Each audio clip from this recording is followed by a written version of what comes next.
अध्याय 2। सूक्ष्मजीव, मित्र और शत्रु। हम अपने चारों ओर बड़ी संख्या में जीवित जीव देख सकते हैं। कुछ बड़े हैं, कुछ छोटे हैं और कुछ बहुत छोटे हैं। छोटे जीवों में लाखों एक कोशिका वाले जीव शामिल हैं जो इतने छोटे हैं कि उन्हें नग्न आंखों से नहीं देखा जा सकता है। इन्हें केवल माइक्रोस्कोप नामक उपकरण का उपयोग करके देखा जा सकता है। इसलिए ये जीव सूक्ष्म होते हैं और इन्हें सूक्ष्मजीव या सूक्ष्मजीव कहा जाता है। विज्ञान की वह शाखा जो सूक्ष्मजीवों का अध्ययन करती है, सूक्ष्मजीव विज्ञान कहलाती है और सूक्ष्मजीवों का अध्ययन करने वाले वैज्ञानिकों को सूक्ष्मजीव विज्ञानी कहा जाता है। वे रोगाणुओं को प्रोटिस्ट या पहली चीज के रूप में संदर्भित करते हैं क्योंकि रोगाणु न तो पौधे के साम्राज्य में और न ही जानवरों के साम्राज्य में ठीक से फिट होते हैं। उद्देश्य: सूक्ष्मजीवों की उपस्थिति। सूक्ष्मजीवों के प्रकार। सूक्ष्मजीव हमारे मित्र के रूप में, शत्रु के रूप में सूक्ष्मजीव। खाद्य स्पोलेज, खाद्य संरक्षण। सोचो और जवाब दो। प्रत्येक में 5 सूक्ष्मजीवों का पता लगाएं जो सब्जियों और चॉकलेट में पाए जा सकते हैं। सब्जियों में पाए जाने वाले सूक्ष्मजीव। चॉकलेट में सूक्ष्मजीव पाए जाते हैं। रोगाणुओं की उपस्थिति। अधिकांश सूक्ष्मजीव लगभग किसी भी प्रकार के वातावरण में पाए जा सकते हैं। वे हवा, पानी, मिट्टी, गर्म झरनों, बर्फ की चोटियों, दलदली भूमि, रेगिस्तान और पौधों और जानवरों के अंदर भी पाए जाते हैं। कुछ सूक्ष्मजीव दूसरे जीवों पर पनपते हैं जबकि अन्य स्वतंत्र रूप से मौजूद रहते हैं। अमीबा जैसे सूक्ष्मजीव जीवित रह सकते हैं अकेले, जबकि कवक और बैक्टीरिया कॉलोनियों में रह सकते हैं। ये सूक्ष्मजीव समुद्र तल की दरारों में भी रहते हैं। कुछ सूक्ष्मजीव ज्वालामुखी विस्फोट से भी बच सकते हैं। मृत पौधों और जानवरों में भी सूक्ष्मजीव मौजूद होते हैं। वे इन कार्बनिक पदार्थों को विघटित करके मिट्टी में खनिजों की आपूर्ति में मदद करते हैं। सूक्ष्मजीव तापमान और दबाव की प्रतिकूल परिस्थितियों में भी जीवित रहने में सक्षम हैं। ऐसा इसलिए है क्योंकि ऐसी परिस्थितियों में उनमें एक कठोर बाहरी आवरण विकसित हो जाता है जिसे सिस्ट कहा जाता है। जब परिस्थितियां अनुकूल हो जाती हैं, तो सिस्ट फट जाता है और सूक्ष्मजीव उभर आते हैं। सूक्ष्मजीवों के प्रकार। सूक्ष्मजीवों को निम्नलिखित 5 प्रमुख समूहों में विभाजित किया जा सकता है: बैक्टीरिया, शैवाल, कवक, प्रोटोजोआ और वायरस। आइए नीचे चर्चा करें। बैक्टीरिया। ये एकल कोशिका वाले सूक्ष्मजीव हैं जो लगभग हर जगह पाए जा सकते हैं: हवा में, पानी में, मिट्टी में और मनुष्यों सहित अधिकांश अन्य जीवों के शरीर में। बैक्टीरिया का आकार 0.2 से 100 माइक्रोन तक होता है। आकार के आधार पर बैक्टीरिया को 4 प्रकारों में वर्गीकृत किया जा सकता है: छड़ी के आकार का बैसिली, गोलाकार के आकार का कोक्सी, घुमावदार आकार का अल्पविराम और सर्पिल के आकार का स्पिरला। छड़ी के आकार का बैसिली, गोलाकार आकार कोक्सी, घुमावदार आकार अल्पविराम, सर्पिल आकार का स्पिरला। शैवाल। ये पौधे जैसे जीव हैं। आमतौर पर प्रकाश संश्लेषक होते हैं, लेकिन इनमें असली जड़ें, तना और पत्तियां नहीं होती हैं। वे समुद्रों, झीलों, नदियों, गर्म झरनों और अपशिष्ट जल में भी पाए जाते हैं। शैवाल के कुछ रूप एक कोशिकीय होते हैं, कुछ बहुकोशिकीय होते हैं, जबकि कुछ रेशेदार या रेशा जैसे होते हैं। इनमें से कुछ शैवाल जैसे चामाइडोमोनास और क्लोरेला एक कोशिकीय हैं, जबकि कैल्प जैसे अन्य बहुकोशिकीय हैं। चामाइडोमोनास, क्लोरेला। कवक। ये गैर हरे जीव हैं जिनका शरीर आमतौर पर धागे जैसी संरचनाओं से बना होता है। उनमें क्लोरोफिल की कमी होती है और इसलिए वे प्रकाश संश्लेषण नहीं कर पाते हैं। वे एक कोशिकीय खमीर या बहुकोशिकीय मोल्ड हो सकते हैं। ये अनेक प्रकार के रूपों में पाए जाते हैं। वे नमरोटी, चमड़े के सामान, अचार, पका हुआ भोजन, जानवरों के मल और अन्य मृत कार्बनिक पदार्थों पर भी उगते हुए पाए जाते हैं। वे पौधों और जानवरों के शरीर के अंदर भी उगते हैं। एक कोशिकीय खमीर, अगारिकस मशरूम। बहुकोशिकीय मोल्ड, प्रोटोजोआ। ये सूक्ष्म एक कोशिकीय पशु जैसे जीव हैं। वे एकांतरवासी या औपनिवेशिक स्वतंत्र जीवन जीने वाले परजीवी या सहजीवी होते हैं। वे एक स्थान से दूसरे स्थान पर जा सकते हैं। वे भोजन पकड़ कर खाते हैं। वे ताजे पानी के साथ साथ समुद्री पानी, पौधों और जानवरों के शरीर पर, मिट्टी में और सड़ने वाले पदार्थों पर भी रहते हैं। पैरामीशियम, अमीबा, जियार्डिया और एंटामोएबा प्रोटोजोआ के कुछ उदाहरण हैं। पैरामीशियम एक सलीका जंतु। गियर्डिया, एटामोएबा वायरस। ये बैक्टीरिया से बहुत छोटे सूक्ष्म जीव होते हैं। इन्हें एक विशेष माइक्रोस्कोप से देखा जा सकता है जिसे इलेक्ट्रॉन माइक्रोस्कोप कहा जाता है। उनमें अन्य सूक्ष्मजीवों की तरह कोशिकीय संरचना नहीं होती है। वे केवल पौधों और जानवरों की जीवित कोशिकाओं के अंदर ही बढ़ते और अबड़ते हैं। मेजबान शरीर के बाहर होने पर भी वे निष्क्रिय रहते हैं। एक वायरस दूसरे जीव के शरीर के बाहर एक निर्जीव वस्तु की तरह होता है। हालांकि अधिकांश वैज्ञानिकों का मानना है कि यह जीवित और निर्जीव चीज के बीच की सीमा रेखा पर है। सभी वायरस रोगजनक होते हैं। वे पौधों, जानवरों और मनुष्यों में रोग पैदा करते हैं। तंबाकू मोज़ेक वायरस और human immunodeficiency virus (HIV) virus के उदाहरण हैं। व्यापक रूप से भयभीत एवियन फ्लू और स्वाइन फ्लू भी वायरस के कारण होते हैं। तंबाकू mosaic virus, adenovirus, influenza virus. आपने क्या सीखा? 1. निम्नलिखित का मिलान करें। 1. बैक्टीरिया। 2. शैवाल। 3. कवक। 4. प्रोटोजोआ। बी. गैर हरे जीव। ई. एक कोशिकीय जीव। डी. पौधे जैसे जीव। 5. वायरस। 1. सूक्ष्म जीव। ई. पशु जैसे जीव। 2. बैक्टीरिया और वायरस में क्या अंतर है? सूक्ष्मजीव हमारे मित्र हैं। सूक्ष्मजीव हमारे लिए उपयोगी और हानिकारक दोनों हैं। ये हमारे रोजमर्रा के जीवन में हमारे लिए उपयोगी होते हैं। आइए सबसे पहले हम सूक्ष्मजीवों के कुछ उपयोगी पहलुओं पर ध्यान दें। खाद्य एवं पेय उद्योग में बैक्टीरिया कुछ खाद्य पदार्थ बनाने में हमारी मदद करते हैं। इसका सबसे आम उपयोग दूध से दही और पनीर बनाने में होता है। दूध में मिलाए गए एक चम्मच दही में मौजूद लैक्टोबैसिलस नामक जीवाणु दूध में मौजूद लैक्टोज शुगर को लैक्टिक एसिड में बदल देता है। इससे दूध गाढ़ा हो जाता है और दही बन जाता है। लैक्टिक एसिड दही को खट्टा बना देता है।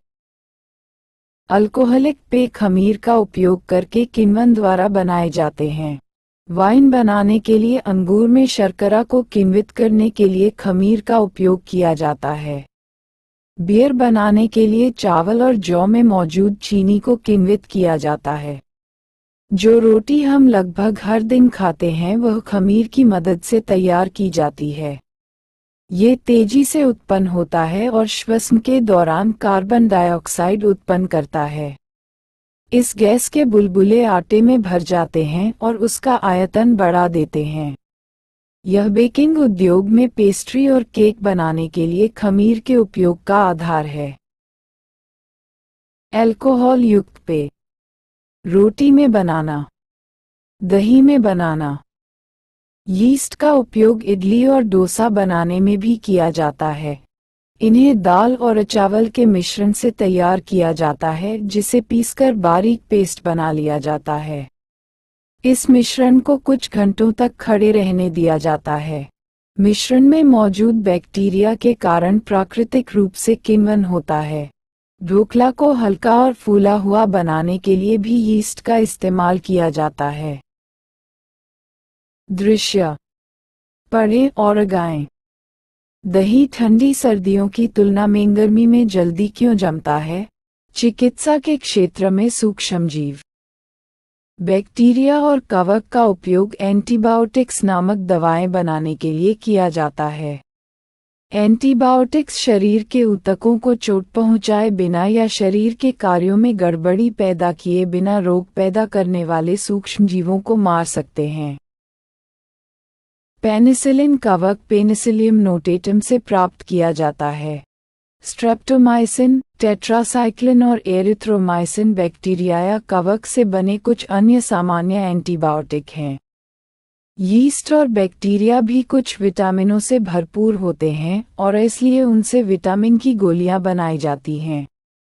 इंसुलिन नामक मानव हार्मोन बैक्टीरिया से भी प्राप्त किया जा सकता है।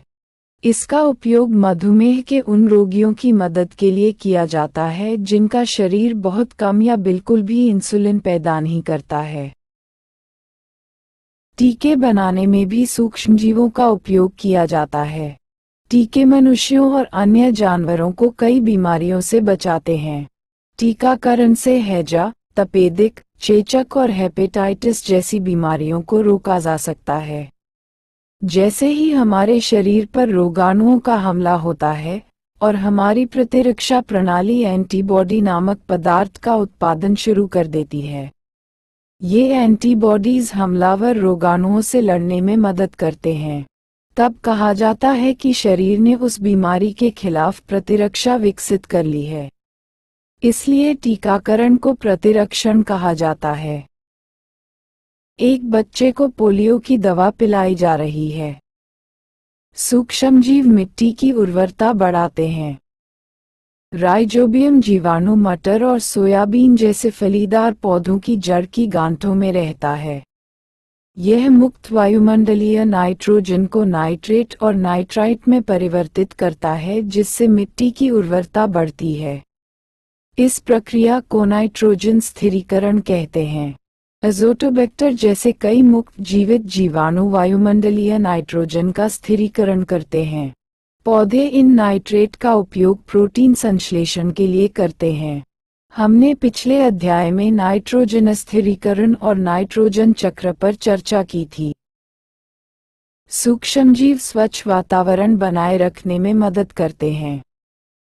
बैक्टीरिया और कवक जैसे सूक्ष्मजीवों द्वारा निभाई जाने वाली महत्वपूर्ण भूमिका पृथ्वी पर कार्बनिक अवशेषों और अपशिष्ट पदार्थों का अपघटन है। ये प्रकृति में संतुलन बनाए रखने में मदद करते हैं। बैक्टीरिया एरोबिक या एनारोबिक हो सकते हैं। जब सीवेज में मिलाया जाता है तो रोगाणु कुछ रासायनिक प्रतिक्रियाओं में शामिल हो जाते हैं, जिसके परिणामस्वरूप वे एंजाइम उत्पन्न करते हैं और अपशिष्ट जल को साफ करते हैं। सूक्ष्मजीव कुछ पौधों के रेशों को अलग करने में भी उपयोगी होते हैं। रोगाणुओं की क्रिया का उपयोग टैनिंग उद्योग में किया जाता है। टैनिंग के दौरान बैक्टीरिया जानवरों की त्वचा पर हमला करते हैं और उन्हें नर्म और लचीला बनाते हैं।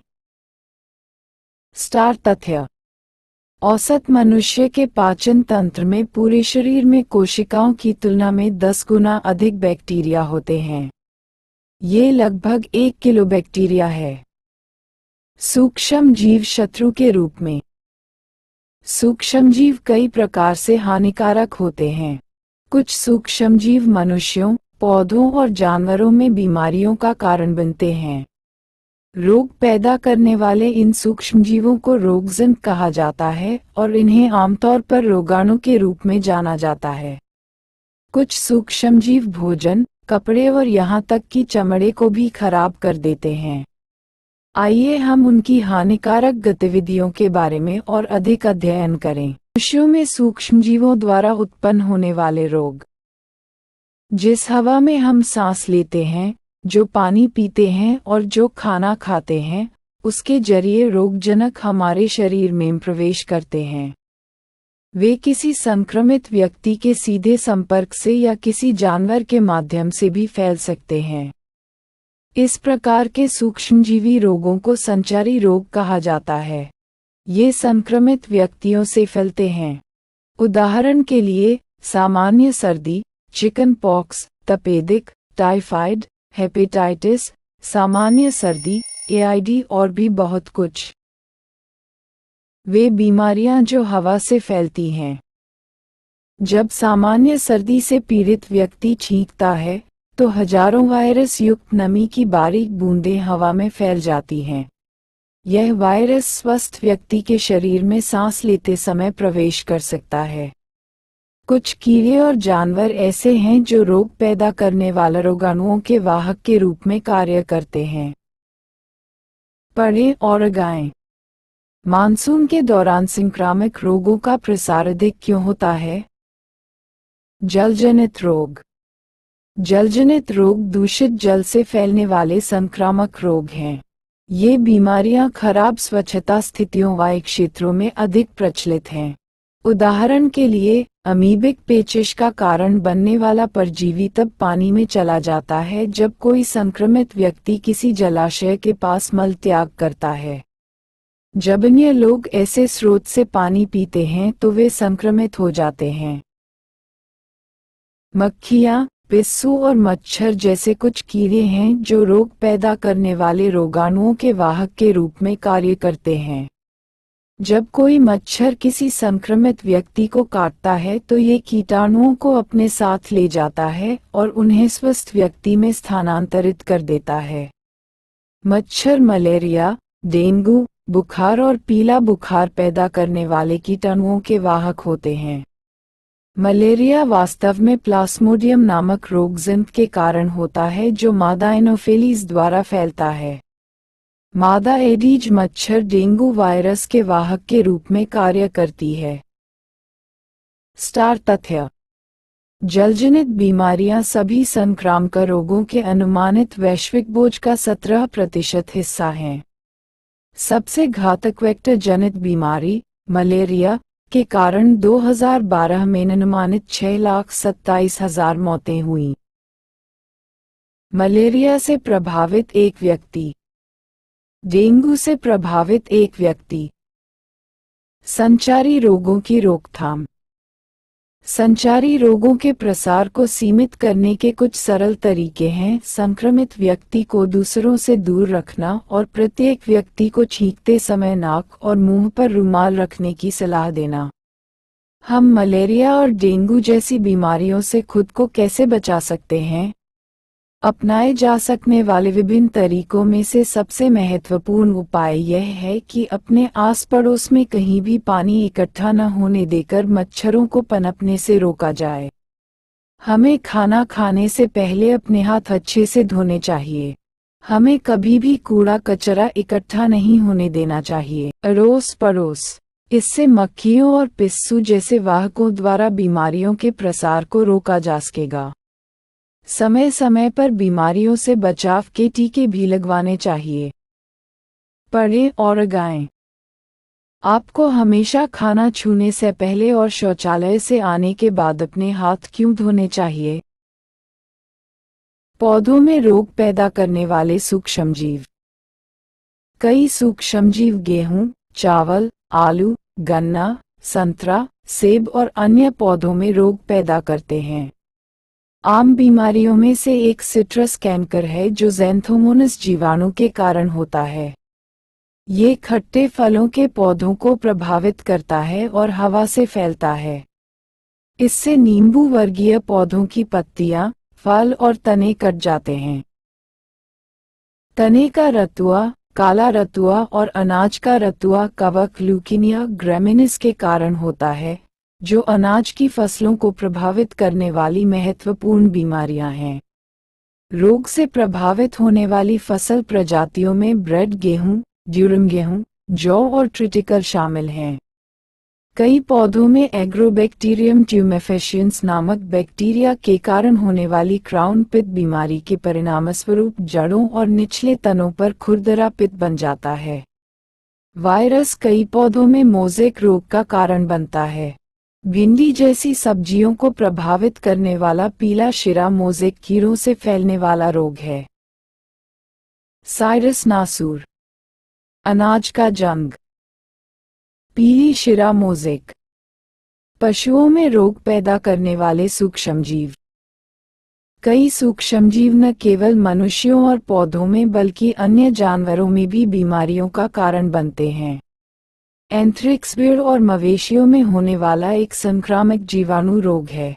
ये रोग प्रभावित जानवरों के मांस, ऊन, बाल और त्वचा के माध्यम से मनुष्यों में फैल सकता है। खुरपका और मुपका रोग भेड़, मवेशी, बकरी और घोड़े में होने वाला एक वायरल रोग है। पोल्ट्री में बर्ड फ्लू भी एक वायरल बीमारी है। एंथ्रेक्स रोग, पैर और मुंह की बीमारी। भोजन का नुकसान। भोजन सजीवों के ऊर्जा ऊर्जा का मुख्य स्रोत है। इसमें प्रोटीन, खनिज, विटामिन और कार्बोहाइड्रेट जैसे बहुत आवश्यक यौगिक होते हैं। लेकिन भोजन करते समय हमें सावधान रहना चाहिए। कुछ चीजें जैसे कि इसे कहां से खरीदा जाता है, इसका निर्माण कब किया जाता है और इसका निर्माण कैसे किया जाता है। मांस, अंडे, दूध, कच्चे खाद्य पदार्थ या कभी-कभी पके हुए भोजन जैसे कई खाद्य पदार्थों में बैक्टीरिया और कवक जैसे हानिकारक सूक्ष्मजीव हो सकते हैं। ये जीव विषैले पदार्थ उत्पन्न करते हैं जो भोजन को जहरीला बना देते हैं। ऐसे भोजन का सेवन करने से फूड पॉइजनिंग नामक गंभीर बीमारी हो सकती है। भोजन की यह स्थिति हैजा, दस्त, बुखार, मलेरिया और सर्दी जैसी अनेक दूषित बीमारियां पैदा करती है। ताज़ा संतरा, फफूंदयुक्त नारंगी। आपने क्या सीखा? सही शब्दों का प्रयोग करके रिक्त स्थान भरें। 1. लैक्टिक एसिड खट्टा बनाता है, दूध, दही। B. अल्कोहलिक पेय लेसेंटेशन का उपयोग करके बनाए जाते हैं, शैवाल, खमीर। C. कवक पेनिसिलियम नोटेटम से प्राप्त होता है, पेनिसिलिन, स्ट्रेप्टोमाइसिन। ऑडेस मच्छर डेंगू वायरस के वाहक के रूप में कार्य करता है। महिला, पुरुष की एंथ्रेक्स एक संक्रामक रोग है, भेड़ और मवेशियों में होने वाला रोग, जीवाणु, वायरल। D. मुर्गी पालन में ये भी एक विषाणुजनित रोग है, पक्षी थू एंथ्रेक्स। G. पीली शिरा मोज़ेक वाइन जो आलू, भिंडी जैसी सब्जियों को सूचीबद्ध करती है। खाद्य संरक्षण। खाद्य पदार्थों को खराब होने से बचाने और उनके पोषक मूल्य को लंबे समय तक बनाए रखने के लिए प्रसंस्करण को खाद्य संरक्षण कहा जाता है। खाद्य संरक्षण हमें भोजन की बर्बादी को कम करने में मदद करता है, भंडारण की अवधि बढ़ाता है, भोजन को दूर के स्थानों तक ले जाने में मदद करता है और जब वे उपलब्ध नहीं होते हैं तो मौसम में उपयोग के लिए भोजन को संग्रहित करने में भी मदद करता है। खाद्य संरक्षण की विभिन्न तकनीकों का पालन करके खाद्य पदार्थों को खराब होने से बचाया जा सकता है। इनमें से कुछ तकनीकों पर नीचे चर्चा की गई है। गर्म करना, तरल खाद्य पदार्थों को उबालने से बाहर निकलने वाले रोगाणु मर जाते हैं। दूध और पानी को एक में मौजूद किसी भी हानिकारक रोगाणु को मारने के लिए उबाला जाता है। इस विधि में दूध को 135 डिग्री सेंटीग्रेड पर कुछ सेकंड तक गर्म करके आंशिक रूप से रोगाणुरहित किया जाता है। एक बार पैक करने के बाद ये दूध कई महीनों तक ताज़ा रहता है। ठंडा करना, रोगाणुओं को कम तापमान के संपर्क में लाने से उनकी वृद्धि और प्रजनन की दर कम हो जाती है। इस सिद्धांत का उपयोग रेफ्रिजरेटर और फ्रीजर में किया जाता है। रेफ्रिजरेटर भोजन को लगभग 5 डिग्री सेंटीग्रेड पर रखता है और कुछ दिनों तक खराब होने से बचाता है। एक डीप फ्रीजर भोजन को 18 डिग्री सेंटीग्रेड से कम तापमान पर सुरक्षित रखता है। इससे माइक्रोबियल प्रजनन को रोकने में मदद मिलती है और कुछ महीनों तक इसे खराब होने से भी बचाया जा सकता है। फलों और सब्जियों को नमक डालकर और फिर सुखाकर संरक्षित किया जा सकता है। नमक का उपयोग मांस, मछली, अचार, चिप्स आदि को संरक्षित करने के लिए भी किया जाता है। ये सूक्ष्मजीवों के विकास को रोकता है और इसलिए भोजन को खराब होने से बचाता है। मीठा करना, फलों को चीनी मिलाकर जैम और जेली के रूप में संरक्षित किया जाता है। चीनी कोशिकाओं से पानी निकालती है और इसलिए सूक्ष्मजीवों के विकास को रोकती है। निर्जलीकरण, इस प्रक्रिया में पानी निकालना शामिल है, जो खाद्य पदार्थों से सूक्ष्मजीवों के विकास के लिए प्रमुख आवश्यकताओं में से एक है। अनाज और दालें जैसे खाद्य पदार्थों को आमतौर पर धूप में सुखाया जाता है ताकि उनमें मौजूद नमी निकल जाए। डिब्बाबंदी, इसमें भोजन को पहले बहुत उच्च तापमान पर गर्म करना और फिर उसे निष्फल डिब्बे में डालना शामिल है, और नसबंदी से सूक्ष्मजीव मर जाते हैं। रासायनिक परिरक्षक, सोडियम बेंजोएट और सोडियम मेटाबाइसल्फाइड जैसे रसायन माइक्रोबियल हमले को रोकते हैं और अक्सर जैम, सॉस और केचप को संरक्षित करने के लिए उपयोग किए जाते हैं। स्टार तथ्य: रेडियोधर्मी उपचार में भोजन को मजबूत रेडियोधर्मी किरणों के संपर्क में लाना शामिल है, जो डीएनए सामग्री को नष्ट करके सूक्ष्मजीवों को मारता है और इस प्रकार आनुवंशिक संरचनात्मक घटकों को बदल देता है। शब्द की शक्ति: सूक्ष्मजीव, सूक्ष्मजीव, विशेष रूप से रोग या किण्वन पैदा करने वाले बैक्टीरिया। सूक्ष्मजीव विज्ञान, विज्ञान की वह शाखा जो सूक्ष्मजीवों से संबंधित है। एंटीबायोटिक, एक दवा जो सूक्ष्मजीवों के विकास को रोकती है या उन्हें नष्ट कर देती है। टीका, एक पदार्थ जिसमें हानिरहित प्रकार के रोगाणु होते हैं जो किसी विशेष बीमारी का कारण बनते हैं। वाहक, कीड़े और जानवर जो रोग पैदा करने वाले रोगाणु फैलाते हैं। किण्वन, रोगाणुओं द्वारा चीनी को अल्कोहल में तोड़ने की प्रक्रिया। लैक्टोबैसिलस, जीवाणु जो दूध को जमने में मदद करता है। रोगजनक, सूक्ष्मजीव जो बीमारियों का कारण बनते हैं। आइए याद करें। एक वायरस दूसरे जीव के शरीर के बाहर एक निर्जीव वस्तु की तरह होता है। बैक्टीरिया का सबसे आम उपयोग दूध से दही और पनीर बनाने में होता है। हम लगभग हर दिन जो रोटी खाते हैं वह खमीर की मदद से तैयार की जाती है। इंसुलिन नामक मानव हार्मोन बैक्टीरिया से भी प्राप्त किया जा सकता है। राइजोबियम जीवाणु फलीदार पौधों की रूट नोड्यूल्स में रहता है। एज़ोटोबैक्टर जैसे कई मुक्त जीवित जीवाणु वायुमंडलीय नाइट्रोजन का स्थिरीकरण करते हैं। कुछ सूक्ष्मजीव भोजन, कपड़े और यहाँ तक कि चमड़े को भी खराब कर देते हैं। यह वायरस स्वस्थ व्यक्ति के शरीर में सांस लेते समय प्रवेश कर सकता है। फलों को चीनी मिलाकर जैम और जेली के रूप में संरक्षित किया जाता है।